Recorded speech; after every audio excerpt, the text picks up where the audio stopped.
Hey YouTube, it's Jen, and I'm here for my, who knows how many, whatever, 6.5 year update. So just to start off, I am 5 feet 4 inches tall, started this journey in December of 2012 at 262 pounds. Got the lap band. I was very successful. In July of 2014, my band had slipped and I needed repositioning surgery. And my weight never went down after that. I'd gotten down to basically, I was living right around the low 170s when it slipped. After the slip, I basically maintained in the 170s. By about 2016, I started to gain weight about 10 pounds a year. Once I hit 200 pounds, I'm like, oh no, we're not having this. So at when I hit 204, that was a 35 BMI, and I went to my doctor in August of 2018 to get my lap band removed because, of course, you know, the lap band, I'd had troubles with it.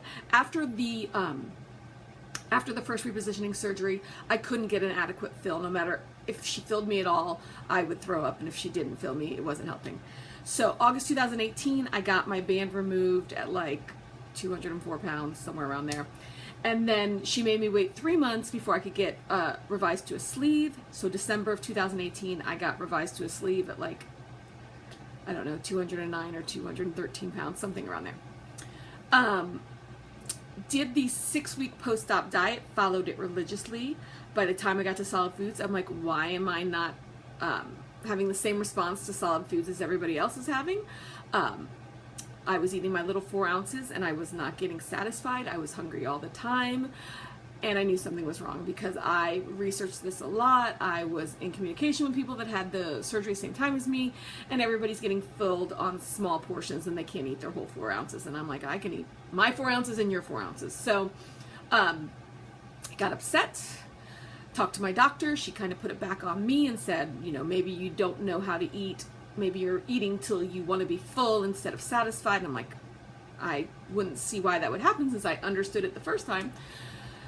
She did an upper GI and said I was fine, but I did not believe that. So I found another doctor, got a second opinion. He looked at that upper GI and he's like, and based on what you're telling me, there's some problems here. So he had me do another upper GI and do an EGD, I don't know. Yes, I think.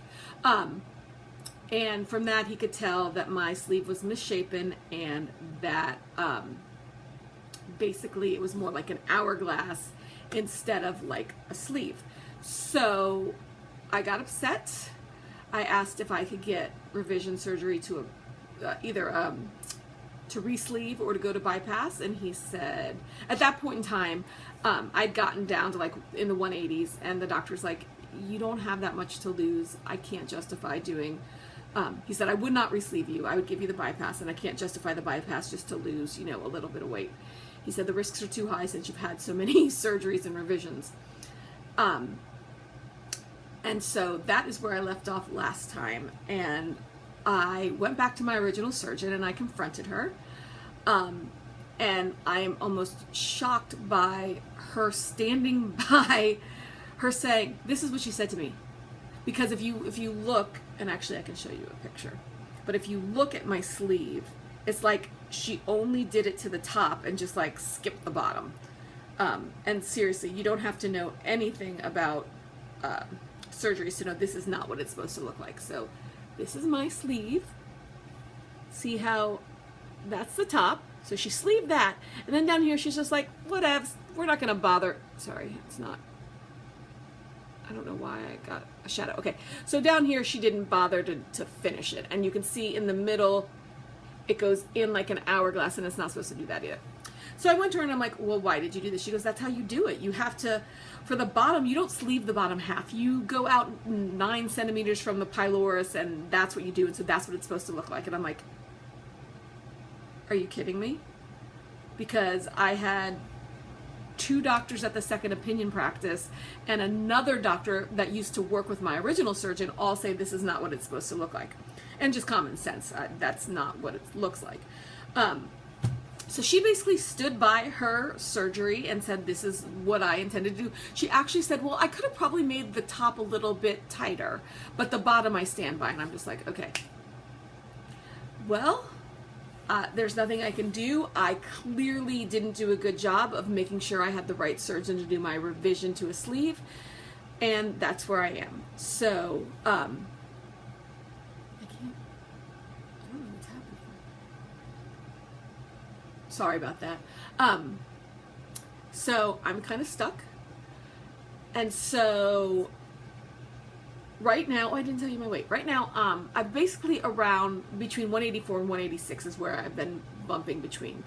But I have started trying to do blind weighing. So basically every week I still get on the scale every Tuesday morning, but I blind weigh. I don't look at my weight. My scale is one that when you step on, it records your weight, so next time you could see where you were. And so I do a blind weigh every week, and I have Brad write down my number, and he is to tell me if I hit 188, because that is my danger zone. So as long as I don't hit 188, he doesn't tell me anything. He doesn't say you're doing great. He doesn't say you lost a little, you gained a little. He just says you're not 188. And thank God he's been saying that. So I've been blind weighing for the past, I think, 2 months. It's been really good because I've been, as I told you last time, I've been buying new clothes and trying to work on, updating the outside package. And I like how I look in the clothes, but I'm also like a crazy person. And since, that first dress I told you about in my last video, I got it when I was like 182.4. And so if I see that I'm 186, I feel like, oh, I'm going to look fat in the dress. So instead of seeing what my weight is, I just say, I like how I look in the dress. I don't know what the number is. I know it's less than 188, so it doesn't matter.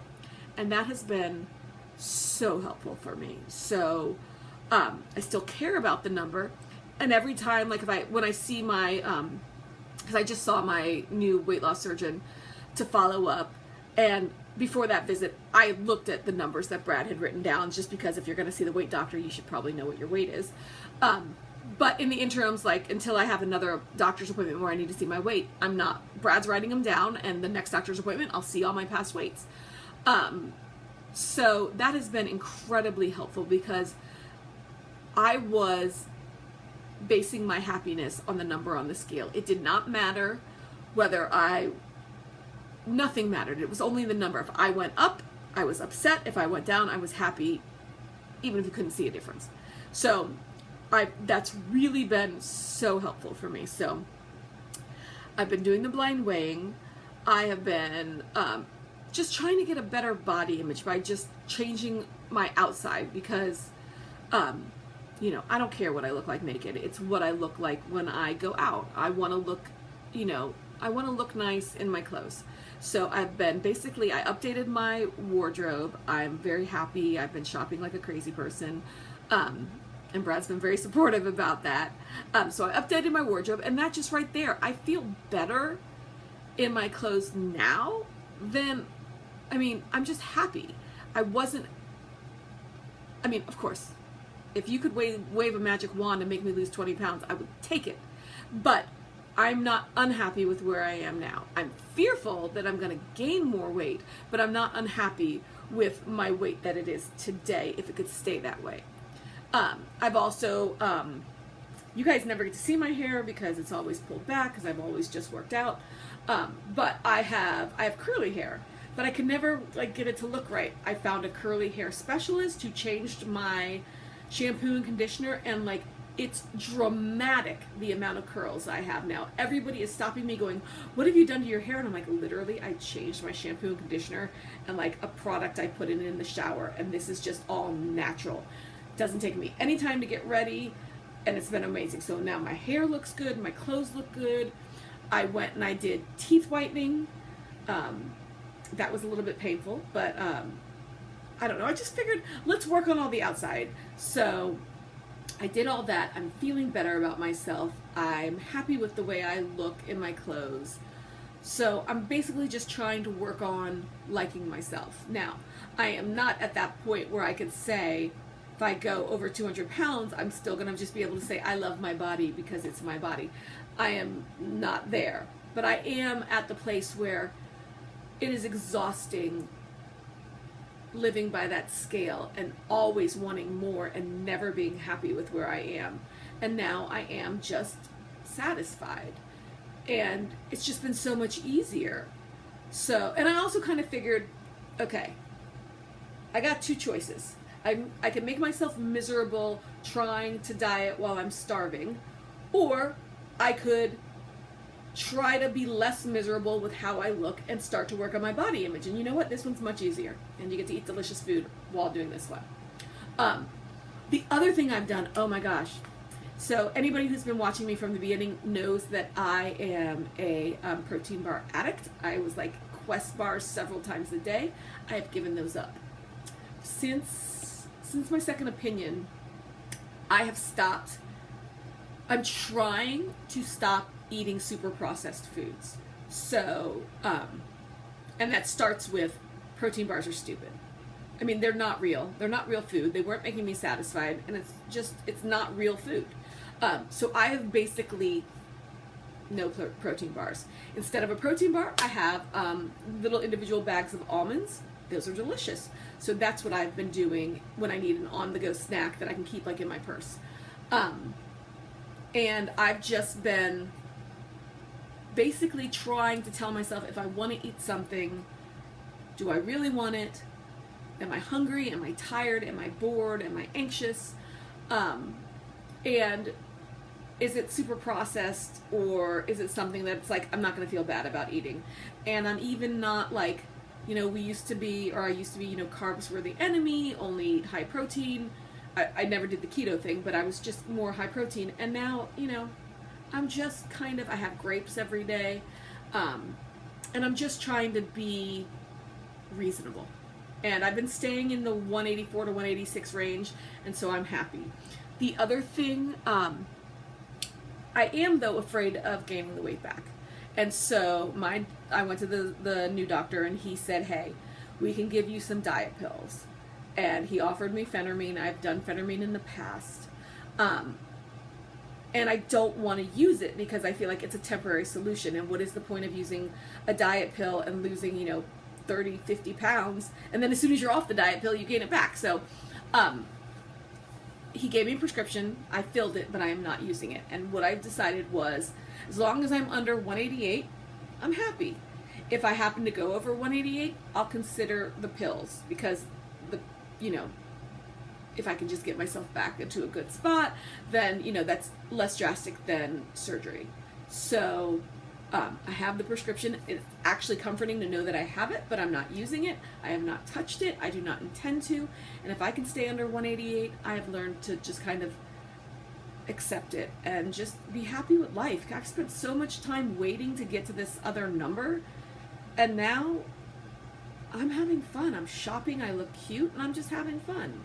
So I'm starting to really enjoy life, and it's really sad that it's taken me this long to figure out how to make peace with how I look.